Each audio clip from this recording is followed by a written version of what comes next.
What's up, fuckers out there in YouTube, internet land? Okay, I am your host of this here special episode, Evil Dead. We are, me and Rob and Evil Show. We're in Bastrop, Texas at the world infamous, the gas station? That's all they call it, the gas station. Yep. This is the gas station that was featured in the 1974 horror classic, Texas Chainsaw Massacre. It's almost, I think it's about their 1 year anniversary that they opened it. They became, basically it's a bed and breakfast, I believe, and a gift shop and stuff like that. We went to and visited, on other episodes, we visited the original house and then the remake house. So we never got to come here. So today we decided that we would stop here and check this place out. They actually serve barbecue. Like we said, they have fresh prime cut mailman and fucking choice neighbor meat plates you can buy with a side of beans and a slice of bread. You know what I'm saying? Yeah. This is the W.E. Slaughter top of the line Texas horror fresh barbecue. Yep. Now, this changed quite a bit from the original, the layout, but they kept it kind of simple. That's what I like about it, you know. And I'm glad they actually renovated it and brought it back, because I don't know the history if they were gonna tear it down, or I don't know about all that, but so it's kind of fresh that they actually renovated it and let you come here and for the horror nerds that give a damn about, you know, the history of horror and being able to come and they say, hey, I was actually there. But anyway, we'll take a look around here and let y'all see everything, and we'll go inside here in a minute, do a walkthrough, and let y'all see all the fresh stuff they offer. We're also gonna eat some fucking mailman. We're gonna have some barbecue. All right, we are in the back vicinities of the barbecue joint. There you see in the distance is a replica of the original van.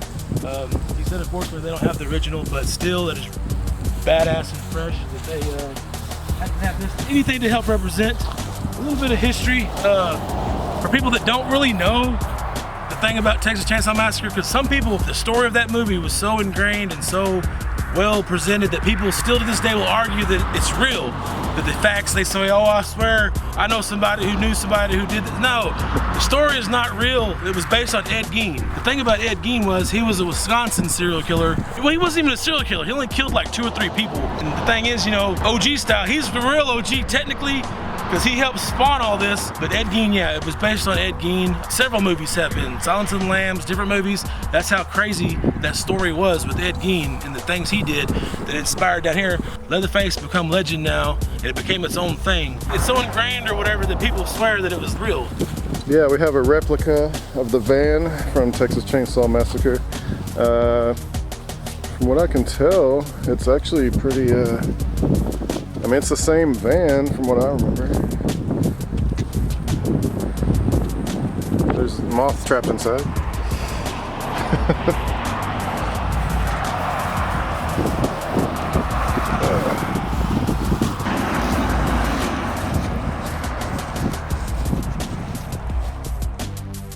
Alright, so speaking of Texas Chainsaw Massacre and this lovely location here, people, have you ever really thought, where did the whole deal with the chainsaw itself come from? Well, from what I hear, Toby Hooper, he got the idea because from, I guess, a moment sometime before Christmas, he was like at a Montgomery Ward's and he was shopping, and I guess he was waiting in line. It was getting like shoulder to shoulder and he was getting frustrated, and so he just randomly, this thought popped in his head. He was like, what if I start up one of these chainsaws? How fast will these people panic and flip the fuck out and panic, you know? And that idea, that spark is what gave him the idea for Leatherface. Like, oh man, and that's where the weapon come from, you know? A lot of people may not know that. So that's pretty interesting, that you use aggravation in the moment of, and it sparks ideas, you know what I'm saying? So that's pretty cool. Another thing about that movie was the brutalness of even, like, the whole movie itself just encompassed like a sense of brutality and craziness. They said even just filming the movie, that they had to press through hellish like conditions. The actors, they said they went through hell. And some days were over 100 degrees. That's why they say in the movie you can even see the fucking actors, they're sweating and wiping their fucking faces. He was dead determined. He was like, hell or high water, we're going to finish this movie. So they went through hell to bring that movie. So I think that's kind of neat. That sells kind of the intensity of each scene and just the movie itself. Like, it just helped play it up and make it as realistic as possible. It is pretty brutal. Imagine having to wear the mask and all that stuff in over 100-degree heat.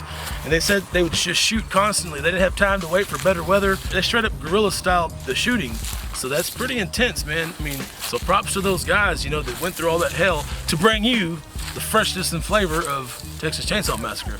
The movie itself, it cost less than $300,000 to make, but it ended up making over $30 million. The movie it premiered, ironically, like in Austin, because the director, he was actually a professor and a documentary filmmaker from the University of Texas.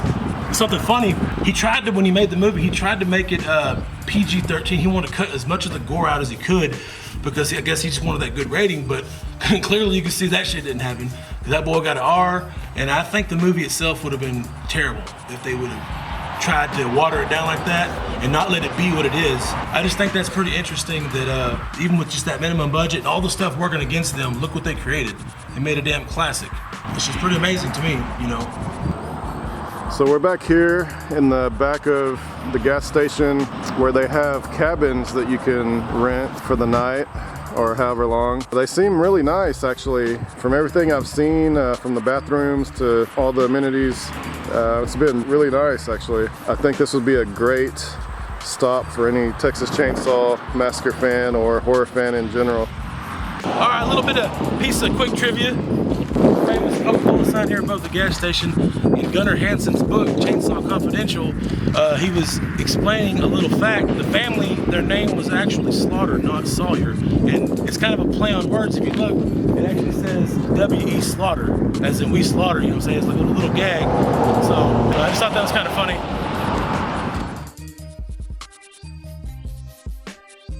All right, we are here inside the infamous gas station.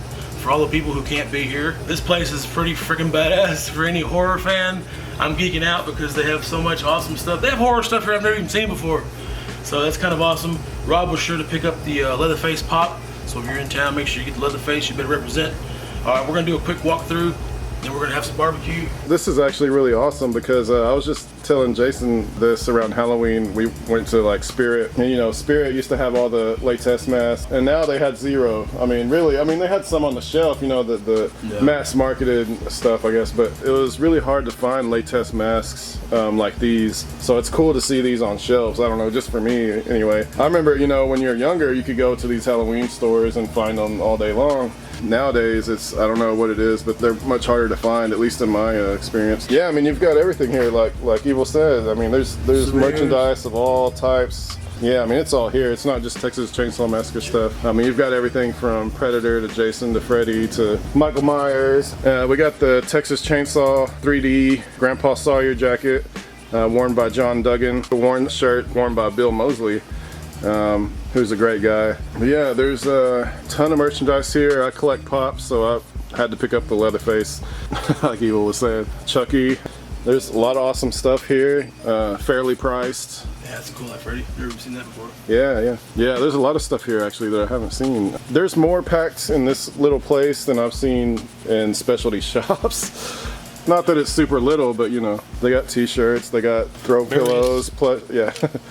That's awesome. Yeah, basically, it's got a little bit of everything you need as far as horror, and also food and vitamins and cold drinks. Electrolytes. Yes, you got to keep your electrolytes up. So over here we have a whole nother row on the far wall of just all different kinds of t-shirts.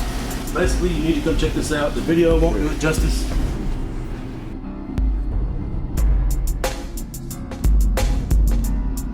Alright, so basically, this is the gas station. I don't want to give all the secrets away, because you got to come see it for yourself. We're actually going to try to check out some of this world famous hacked up victims and hikers and whatnot. So we're going to check it out. Maybe eat some a little bit. Yeah. Just a little human. I mean, barbecue. See, look, human cuts over. Human choice cuts, USDA not approved. Alright, we will be back. Alright.